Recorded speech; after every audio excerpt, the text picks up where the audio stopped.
우리가 그 정치도 경제, 심지어는 그 종교도 이제는 어떤 그 경제적인 문제가 답이 되는 거죠.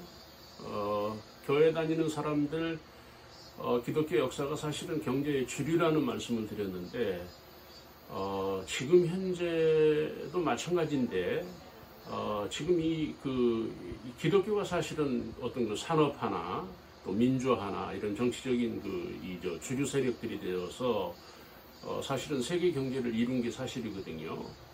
또 그런 철학이나 신학도 그런 것들을 인정하고 또 현실이 어떤 현실 문화도 마찬가지로 기독교의 경제성을 인정하고 여러분 우리가 우리 한국 교회가 조금 예외가 되는 부분이 사실은 한국 교회가 사회를 견인했다, 경제적으로 어떤 성장을 시켰다, 그렇게 얘기를 못 한다는 겁니다. 왜 그런가 하면 사회라고 하는 기여도에서 경제적인 부분이 약점으로 있는 겁니다.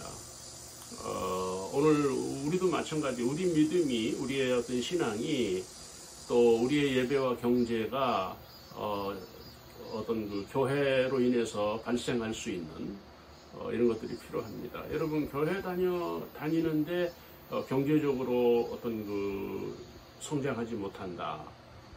예배를 드리고 기도하는데 어떤 경제적인 문제가 있다.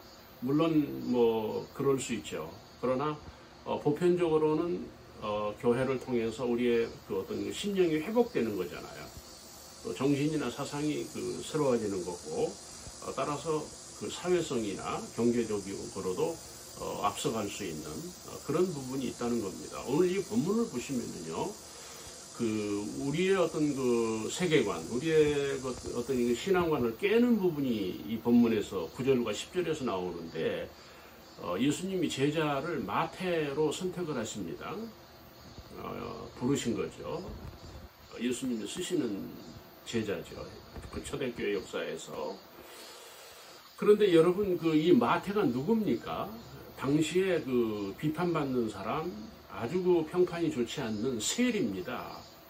오늘 여기 9절에서는 세관이라고 나오잖아요. 세관. 항만이나 이 공항 같은 데서 어떤 밀수품이나 또 우리나라 돈이 외국으로 나가는 것을 관리하는 거죠. 통제하는 거고, 돈 관리하는 거죠. 여러분들이 아는 세리는 공무원이에요. 세무공무원. 그러니까 이 돈 관계가 있고 돈 관리를 하다 보니까 사실은 사회적으로 굉장히 어떤 악이나 죄의 축이 되고 있는 거예요. 그러니까 비난의 대상이라는 거죠. 그런데 왜 예수님이 여러 사람들이 또 주변에 있음에도 불구하고 특별히 마태를 예수님이 직접 베드로처럼 나를 따르라, 제자가 되라, 그런 말씀을 하신 겁니다. 왜 마태를 택했느냐 하는 문제입니다. 저는 여기서 이 부분을 경제로 보는 거예요. 그렇죠. 우리가 기도해도 경제가 있어야 되는 거예요. 부자가 되고 가난하다는 문제가 아니고 우리는 이 사회를 경제적으로 순환도 시켜야 돼요. 경제적으로도 우리가 이 교회가 이 사회에 기여해야 된다는 겁니다. 우리가 개인적으로는 얼마든지 희생할 수가 있겠고 그 부분에서 부족할 수가 있으나 사실은 교회라고 하는 신앙의 모토는 경제를 배제하지 않는다는 거예요. 그렇죠? 그래서 우리가 경제가 따르지 않으면 우리의 신앙이 사회화되지 못하고 우리가 귀한 믿음이 경제적으로도 사회에서 어떤 능력으로 나타나는 이런 면에서 이 부분을 지금 제가 터치하는 건데, 마태를 하나님이 세관, 그러니까 비판받는 사람, 당시에 악이라고 하는 거를 말할 때 세리였는데 그 사람들을 택한 거는 그 사람들을 통해서 경제를 일으키는, 경제를 회복하는 그런 의도를 예수님이 가지고 계셨다 하는 말씀을 드리고, 그 다음에 두 번째 여러분 10절에서 보시면 예수께서 마태의 집에서 음식을 잡수실 때 집이 나와요. 그러니까 마태의 개인 주택인데 이 집은 뭡니까? 교회입니다. 그러니까 교회에서 마태의 집에서 교회가 된 거예요. 그렇죠? 우리도 마찬가지입니다. 성경에 보면은 교회를 건물 교회나 무슨 상가 교회나 이런 것들을 얘기하지 않아요. 교회의 근본이 성도의 몸이잖아요. 우리의 몸이 교회예요.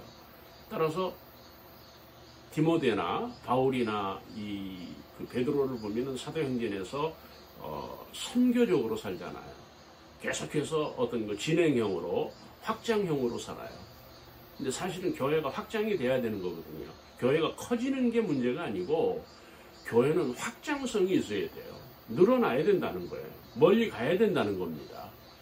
그러니까 여러분 그 디모데나 바울이나 베드로가 보인 교회 개척 역사나 교회 성장 역사를 보면 집이에요.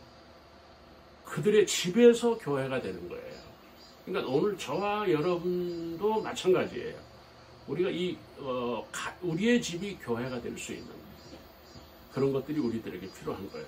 여러분 보이지 않는 교회들이 지금 보이는 교회들이 사회에서 지금 밀리고 있잖아요. 한국 교회가. 그런데 저는 또 다른 소망을 보는 것은 이제는 어떤 우리가 겉으로 보는 교회 건물이 아니라 실제적인 교회는 가정이라는 거예요. 그러니까 여러분의 가정이 교회라고 하는 간판이 있고 십자가가 있는 게 아니고 내용적으로 교회가 되는 이런 것들이 우리들에게 필요하다 하는 것입니다. 우리가 여러분 가정을 통해서 교회 경제가 일어나는 이런 것들을 볼 수가 있고 또 10절을 한번 더 보세요. 세리와 죄인들이 와서 예수와 제자들이 함께 먹습니다. 10절에. 형제자매 여러분, 모두의 말씀을 드렸지만 세리와 죄인은 죄인들이에요. 사회에서 인정을 받지 못하는, 심지어는 사회에서 존경의 대상이 될 수 없는 그런 사람들이에요. 근데 왜 예수님이 그 세리와 죄인들과 함께 먹었을까? 여기에 우리들에게 중요한 사역이 있는 거예요. 여러분 사실은 교회는 인문주의예요. 자유주의도 아니고 민주주의도 아니고 인본주의라는 겁니다. 사람을 위한 교회라는 거예요. 여러분 예수님이 보는 사람, 예수님이 사랑하는 사람은 누굽니까? 죄인입니다. 우리가 싫어하는 사람, 우리가 미워하는 사람, 어떤 사회에서 인정받지 못하는 소외계층, 이런 것들이 사실은 교회가 안아야 되는, 또 함께 가야 되는 그런 사람들이에요. 여러분 우리 교회에 이런 나쁜 사람들이 있으면 좋은 사람들만 찾잖아요. 좋은 사람들을 직분자로 세우잖아요. 그리고 여러분 교회에 좋은 사람 외에 나쁜 사람이 오질 않잖아요. 왜? 싫어하니까, 받아주질 않으니까. 물론 거역하는 건 아니지만 내용적으로 그 사람들이 교회 안에서 소외된다는 거예요. 그러니까 오늘 저와 여러분이 중요하게 생각하는 건 뭐예요? 교회도 인문 경제가 있어야 된다는 거예요. 돈을 쓸 줄 알아야 돼요. 어디에다가 가난한 사람들, 죄인들에게 베풀 수 있는, 섬길 수 있는 그런 교회를 오늘 이 본문이 우리들에게 제시하고 있다는 것입니다. 여러분 정말 우리들이 중요하잖아요. 여러분 이 본문에 보시면은 10절에 9절입니까? 너는 나를 따르라. 여러분 따르라는 말이 뭐예요? 부름입니다. 부르심.